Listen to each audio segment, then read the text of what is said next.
Iran युद्ध को लेकर दुनिया चिल्ला रही है, लेकिन भारत अभी भी चुप है। क्यों? ईरान युद्ध कर रहा है क्योंकि युद्ध उस पर थोपा गया है। इजराइल क्यों युद्ध कर रहा है? क्योंकि उसे अमेरिका ने उकसाया है। अमेरिका क्यों युद्ध कर रहा है? क्योंकि वह हमेशा खुद का फायदा देखता आया है। भारत का विपक्ष सरकार को सवाल पूछ रहा है कि सरकार पक्का स्टैंड क्यों नहीं ले रही।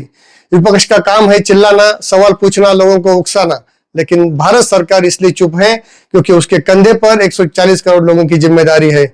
आग लगाने वाले आग लगाकर चले जाएंगे, लेकिन उसमें जलेंगे आम लोग। पाकिस्तान कभी सऊदी का साथ देता है, तो कभी अमेरिका का, तो कभी ईरान का। नतीजा क्या हुआ? भिखारी तो वो पहले से ही था, लेकिन अब वहां के पेट्रोल पंप खाली पड़े हैं, लोगों को पेट्रोल नहीं मिल रहा है। लेकिन भारत में इस युद्ध के माहौल में भी आप कभी भी किसी भी पेट्रोल पंप पर चले जाओ, पहला नंबर आपका होगा। अमेरिका के पास अपनी जरूरत से 3 गुना ज्यादा संसाधन है। दुनिया की सबसे बड़ी डिफेंस इंडस्ट्रीज है। इजराइल सहित पूरे मिडिल ईस्ट को हथियार बेचने वाले देशों में अमेरिका का हिस्सा 70% है। हथियार बेचने वाली दुनिया की शीर्ष 5 कंपनियों में से 4 कंपनियां अमेरिका की है।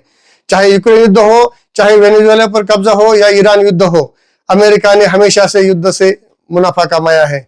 इसलिए अमेरिका को इस चीजों का कोई फर्क नहीं पड़ता। लेकिन भारत की स्थिति अलग है। भारत को डिप्लोमेसी से काम लेना होगा। भारत का एक गलत बयान महंगाई का बम फोड़ सकता है। मिडिल ईस्ट में रह रहे 90 लाख से अधिक भारतीयों की जान खतरे में पड़ सकती है।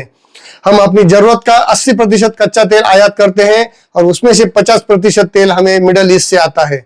अगर हम अमेरिका इजराइल का पक्ष लेते हैं तो स्ट्रेट ऑफ हॉर्मुज हमारे लिए कब का बंद हो चुका होता। ईरान में हमारा अरबों रुपए का निवेश बर्बाद हो जाएगा।